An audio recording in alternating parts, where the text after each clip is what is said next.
Hello, everybody. This is Chris Richardson at BDB Solutions. I am the General Counsel and COO of BDB Solutions. And today we're going to be talking a little bit about the student visa F-1 process, that process F-1 to EB-3 unskilled.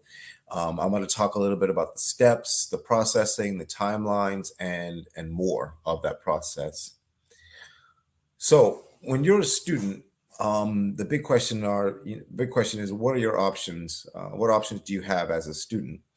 Um, and the most common path, once you're done with your student visa, for a lot of people is that they actually do OPT. You can do that for several years. It's something where you can work in your field. Others try to pursue H-1B. You could continue on an F. So let's say that you got a bachelor's degree, and then you're like, you know what? After my bachelor's degree, I'm going to go and do a master's degree, or I'm going to try to get a PhD. There are a lot of different options that you can do to continue being a student visa holder. Although if your visa expires, of course, you have to leave the country to get that visa renewed. But as long as you're in the country, you can do something called duration of status. And so, yeah, you can continue on your student visa for as long as you can. Another thing you can do is you can always apply for a different visa category. You can apply for EB-3 skilled. If you can find an employer who's sponsoring you for EB-1. You could try to do national interest waiver EB-2. But all of those categories require um, a little bit of proof, a lot more proof about what your talents and your skills are and your experience. But we can talk about that, a little bit later. And so I think for a lot of people, the direct path and there's also EB-3 unskilled, which is us. And that path is probably, I always tell people when they ask me, what is the fastest and easiest and best way to get a green card? I always tell people, short of getting married to an American citizen, EB-3 unskilled is for you. Now, the good things about EB-3 unskilled is, one, is the direct path to the green card. You don't have to go out and prove anything in particular in terms of your skill set or your experience. You can go ahead and start your green card process instead of spending years determining what's next, like for a student visa or an H-1B. Another good benefit to the EB-3 unskilled program is that it's cheaper than continuing school. Being an international student is very, very expensive, and starting the EB-3 unskilled program is often cheaper than continuing school, and it also gets you a work permit during the process, so you can start working. And best of all, it secures your future. I think for a lot of people, if you come to the United States, your goal is to not just study here but live here. People have that dream of working and living in the United States and enjoying the benefits of the United States. And EB-3 Unskilled is your way to secure your future in the United States. While all immigration paths can have uncertainty, you're able to move more quickly and secure a long-term status in the United States through the EB-3 Unskilled program. And so, who are we? BDV Solutions is the largest group helping individuals successfully get their green card through the EB-3 Unskilled program in the country. Our focus really is on being, we often call ourselves the matchmaking service, but in reality, we're so much more than that, because matchmaking services get you to the wedding. We help you not only get to the wedding, but also help you navigate the immigration process. Immigration is an incredibly long and complex process. There's a lot of fits and starts. And I often tell people that the great thing about BDV is we don't guarantee you that we're going to get you a green card. There's no guarantee with anything in life, but we will fight for you, and we will work harder for you than any other agency out there possible. And so I consider BDV, and we consider ourselves, and the people in the immigration industry really consider us to be the gold standard premier provider of EB-3 unskilled visa consulting and case management services. We're currently probably responsible for roughly half of all EB-3 unskilled processing in the country. We've had over 400 green card approvals. That number has gone up since 2022. We're located in 35 different states. I think we're in 38 now states, or 36 different states now, and 65 plus different job opportunities as of 2022. how it works. So as a background on myself, I was an immigration attorney for a number of years. I am an immigration attorney, but before that and after that, I was a visa officer overseas. I served as a visa officer in Nigeria, Nicaragua, Pakistan, and Spain. I've done all sorts of different types of visas while overseas. I've done tens of thousands of visa interviews. I focused on non-immigrant visas. I focused on immigrant visas. So I've seen every type of visa possible, and so that's why I really can say that because I've seen all these different visa categories and all the different ways people can move to the United States, that this is to me one of the best ways for yourself to secure your future if your plan and desires are to live here in the United States. So the history of EB-3, and why didn't people know about it from before? It was established in 1990, but really it goes back even further than that. But it was codified in 1990 under the Immigration and Nationality Act. It's a very small category. There's only 10,000. And BDV is largely credited with helping those already in the United States adjust their status to EB-3 unskilled. Originally, as a company, BDV really focused, and a lot of people mostly focused on going through consular processing. But you have a lot of international students who want to stay in the country, and that's where we come in and we help them navigate this immigration process. And it's growing very, very popular, as you all know, due to limited requirements and the fact that it's a direct path to a green card. You're really not seeing, as visa retrogression grows stronger across the board, this category really is one of the best and fastest ways to get a green card. Not saying that getting a green card is ever fast, but of the different ways and different options out there, this is one of the fastest. And so for us as a business, and for you as potential clients and actual clients out there, the three major phases are: one, find a sponsor, a qualified U.S. business to sponsor your green card. And that's what we do.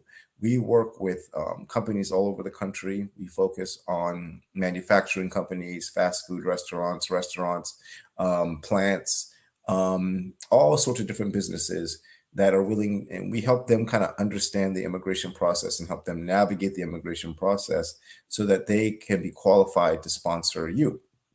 The great thing about BDV, and one of the reasons why I love working for BDV, is that we really vet both of our clients and our employer partners.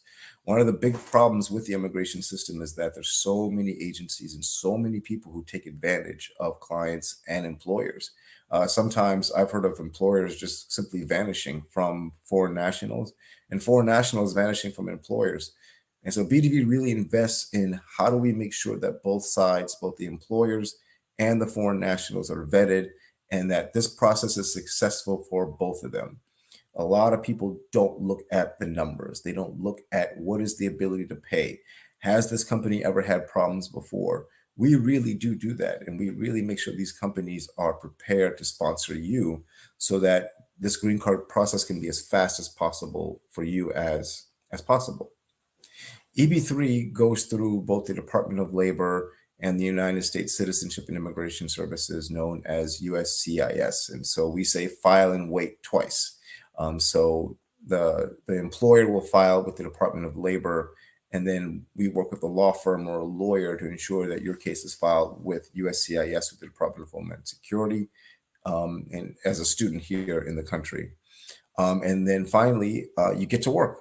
If you fulfill your obligation to your sponsor after a year of work, after you get that EAD, then you can go do something else, or you can stay at that company. We really encourage our foreign nationals to really think about doing both. Maybe staying at that company, staying and thinking about what you're going to do at that company that you're working at, and making sure that that company allows you to move ahead. And so we've had a lot of our foreign nationals who end up staying with their sponsor, really moving up with that sponsor.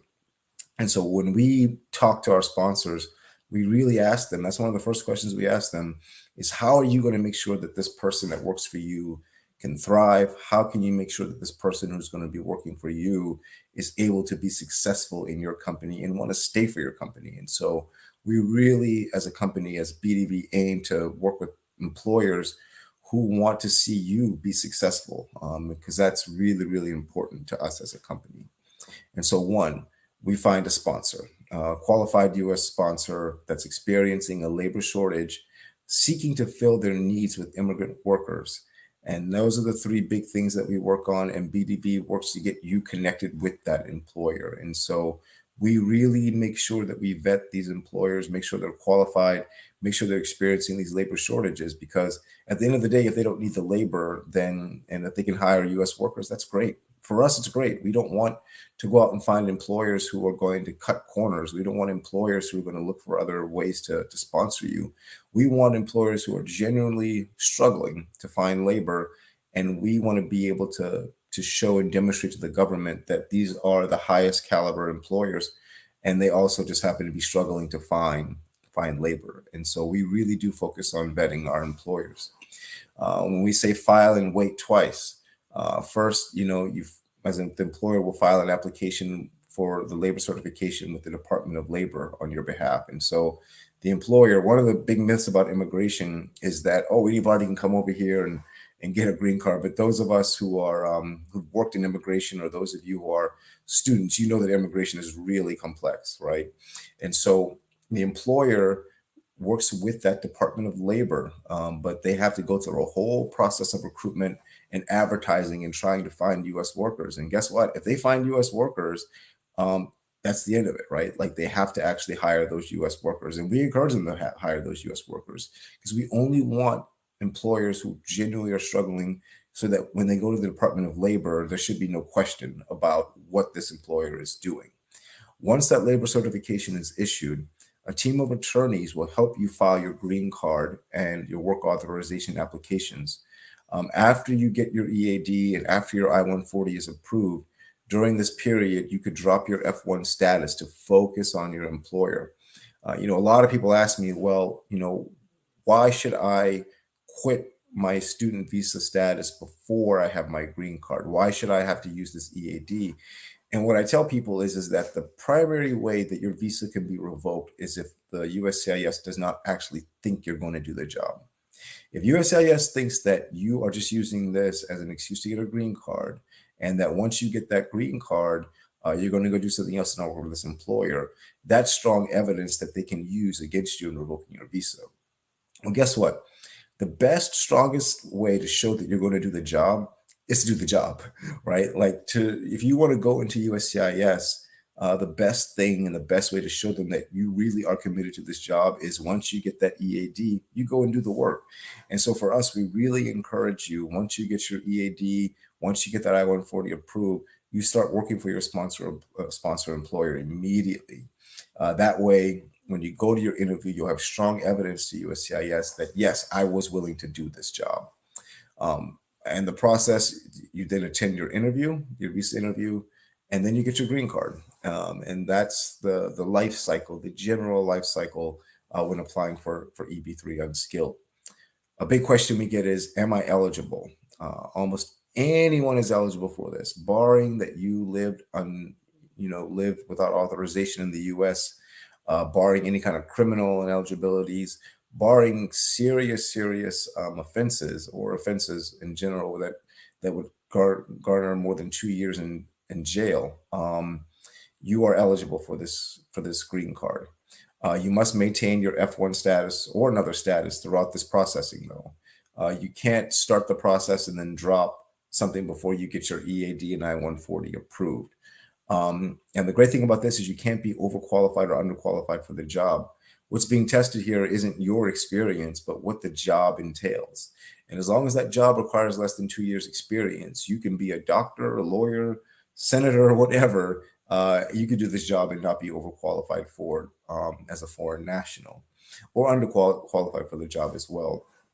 We get that question a lot from our applicants. It's like, well, I'm getting a degree in biochemical engineering. How can I go and work as a janitor? What do I tell the officer?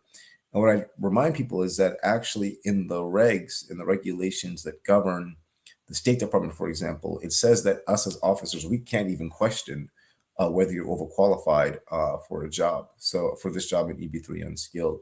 And so we're constantly reminded as officers, both in government, out of government, that that's actually not a requisite for this, is how qualified or overqualified or underqualified you are for it. And so We've never seen anyone's visa revoked for being overqualified or underqualified for the job, because that's not a part of the equation on how an officer analyzes whether someone can get the EB-3 skilled or unskilled visa. So timing of the process.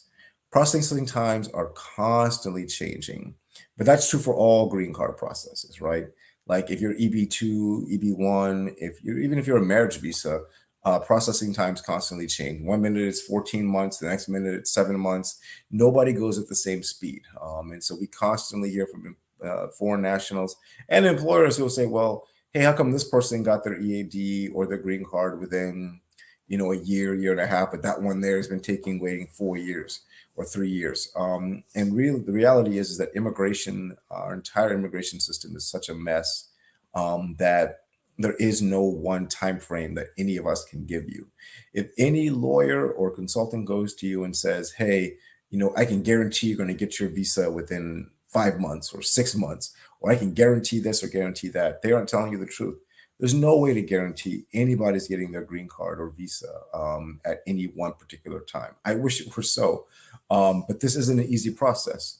If it was an easy process, you wouldn't need us. You wouldn't need anybody. You could just do it your own self. But immigration itself is really complex, and one false move, one false step can set you back a decade when it comes to immigration and making sure that you're working with the right employers and the right kinds of agencies. Now, as long as you continue to maintain an underlying non immigrant status, you'll be able to continue this processing, and that's important. Once you get started, you really have to maintain your F-1 student visa status or another status until you get your EAD and I-140 approved. Once those two things happen, you can usually leave your status and then go work for the employer. But before that, it's really critical that you keep your underlying F-1 status during that time. And like I said before, generally we suggest you start sooner rather than later. If you are still in school, when you get approved, you'll be able to return to school with access to more scholarships and other benefits because you have a green card. That's one of the things that I've heard from a lot of our former clients is that once they're done with their job, a lot of them go right back to school, and now they have access to scholarships and more benefits because they now have U.S. permanent residency. So let's compare this to H-1B. Well, both EB-3 unskilled and H-1B are employment based. Both do go through the Department of Labor. EB-3 unskilled, you get to live in America forever once you get that green card. H-1B, you can just renew that up to a point. But the big thing I think is and you can also get many degrees and qualifications requirements for H-1B. But to me, the big thing about H-1B is this lottery system. And I'm sure all of you saw the news about how 700,000 people, but probably less, applied for H-1B. A lot of people were double applicants or triple applicants even. But irrespective of the numbers, there's a huge number of people who are applying for H-1B, and there's only a small number that's actually available, right? And so, they suspect that, I think right now it was like 13% actually got the H-1B, got selected for the H-1B, like 13%. Next year, even if they fix all these bugs, it's probably going to be in the single digits of the people who apply versus actually getting the opportunity to apply and obtain the H-1B visa. So I think that H-1B, and also when you're thinking about what Congress, members of a government like versus what they don't necessarily like, I'll put my money on EB-3 unskilled every day because America has a huge, tremendous labor shortage in those kinds of entry level jobs. H-1B is very, very unpopular. Congress has a strong eye toward it, and there's a lot of cynicism and distrust among our senators and Congress individuals about H-1B. So if there's any program, if I had to predict that's going to get hit hard by congressional action, it'll be H-1B well before it's EB-3 unskilled. EB-3 unskilled, if anything, is likely to increase rather than decrease. And EB-3 unskilled is probably going to get more attention and more help from Congress than H-1B is. And so I think that's a critical thing that people have to understand when you're trying to pick between H-1B and EB-3 unskilled. Now let's compare EB-3 skilled to EB-3 unskilled, or EB-2 or EB-1. Both are immigrant visas, which is great. Both are employment-based visas. Now with EB-3 skilled and EB-2 NIW and EB-1, you have to prove those qualifications, and that stuff's hard. Having been an immigration attorney and having helped people navigate both the EB-1 and EB-2 processes and EB-3 skilled, I can tell you that they all come with their disadvantages. There's a ton of requests for evidence. There's a ton of ways that you have to prove that you're qualified for those visas. And not everyone's eligible for those, right? You really have to go out and prove to the USCIS officer, and it's really harder to prove that as opposed to EB-3 unskilled. So what are the next steps? You want to create an account through the link in the description, or you can go to www.bdbsolutions.com. We'll help you determine your eligibility. We'll review your job options, and you can review the contracts. And you can set up a call with a member of our team to ask you any questions. You should research the EB-3 Unskilled program on your own. I think that's really, really critical. You can follow us on social media to see our success cases, testimonials, client experiences, to really get to know our community. You know, the one thing I always tell people about EB-3 Unskilled, and the question that we get a lot of is, can you guys guarantee that I'm going to get this green card, or can you guarantee that you can help me get through all this, or can you guys pick up a phone and call Kamala Harris, or call Barack Obama, or call this one or that one to help me? And the answer, unfortunately, is no. And even if I could, they couldn't help you, because that's not the way immigration works. Immigration is a long, complex, dirty, difficult process. And we don't see ourselves as, people who, can call up the phone and get your case through. That does sometimes happen. But rather, we see ourselves as the captain of a ship, that this immigration thing is just a giant ship.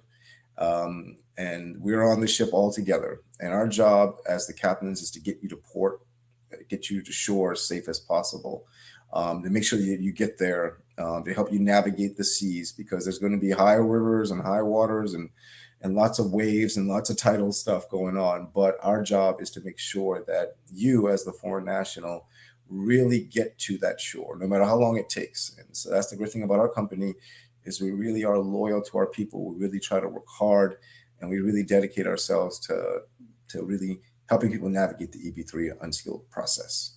So I think that we're now going to open it up to questions. Let's see. Does USCIS consider the state you're going to work? I mean, will it be harder to get priority if you work in big cities, since there will be more applicants? No. So the way that this works is your application is going to be spread out across the country, but they don't consider whether you're in a small place or a big place, mostly. Obviously, cases that come out of certain service centers have a little bit of a longer wait time. So, but you can't play that numbers game, because it doesn't always work out that way. So, for example, during COVID, the Texas Service Center had the any cases that came out of the Texas Service Center had the biggest wait times. Cases that came out of the Nebraska Service Center had short wait times. And then that changed a little bit. So, you can never know which service centers and which locations are going to be really, really busy versus those that aren't. So some people say, well, New York and Boston, those are pretty busy, right? Well, the thing about those places is that they're really well staffed too. And so if you get a case out of New York, for example, those officers are really well staffed. They have understanding of what EB-3 unskilled is, and you might actually move through a lot faster in those big cities than in some of the smaller places where they've never heard of EB-3 unskilled. They've never seen anybody with an EB-3 unskilled visa. And they have a lot more questions that need to be answered over it. And so, I get applicants who ask me all the time, is there a way to game the system? But when it comes to like where to file your application and where to file for work, there really is no way to game it. The best thing you should do is live in that city that's best for you, and pick that job that's best for you, because one isn't going to necessarily be faster than the other. Can J1 students also apply? Yes, J1 students can apply, but it really depends on if they are subject to the 2-year rule, home rule requirement. So for J1s, for example, based on the circumstances, you might have to go back to your home country unless you get a waiver. And so it's really important if you're a J1 student to talk to us super early in the process so we can help figure out whether you need to get a waiver or if a waiver is even possible. Because sometimes, like if your grant is from the State Department, for example, it's incredibly difficult to get a waiver, and this program might not be for you. I asked my question above. Let me ask it another way. Can those who have 180 plus days of unauthorized work in their records leave the U.S. and consular process once I-140 is approved and PD is current? Um, Legally, yes. Yes, you can have 180 days of unauthorized work here in the U.S. And then you could technically leave the U.S. And then consular process once the I-140 is approved and the priority date is current. That is true, and that's legally true. I don't know if I would. That's always a difficult. That's a difficult question, only from the standpoint of if you, I'm not going to tell someone to do unauthorized work 180 plus days. I think that that's just illegal and wrong. And, it's not that it's illegal in terms of doing consular, but, I, as a lawyer, I can't encourage you to do something like that. But to answer your question legally, yes, you could work, you could do that 180 plus days, leave the US, and then consular process once your I-140 is approved. Or you can do the 180 days unauthorized and actually come back into America. If they let you back in, it actually wipes away the 180 days. But to answer your question, yes, that is true. Can F-1 student apply during the completion of their course? The thing about the F-1 is, yeah, you can apply anytime, but you have to really be thinking about what is the like how long is it going to take for you to get that green card, right? So yeah, you completed your course with an F-1. So what's next? Because you have to have an underlying status. You always have to have some kind of underlying status, whether that be OPT or asylum or whatever. You have to have some kind of underlying status. And so, yeah, you could apply during the completion of the course. But what happens next? You get a master's. What are you going to do to maintain that status until you get that EAD and I-140 approved? Can someone with a pending asylum and not in status application apply for EB-3 visa? It depends on many levels. So as long as you're in, I'll caveat it by saying that there's a lot more to this question a lot more to the answer than I'm going to give. But basically, if you have a pending asylum and your case has not been referred to immigration court, it is possible for you to apply for EB-3 visa, so long as you enter the country legally, right? So let's say that you entered on a ESTA or more like a B1 and then applied for asylum or TPS. That's one way to have a pending asylum and be successful with it with EB-3 unskilled.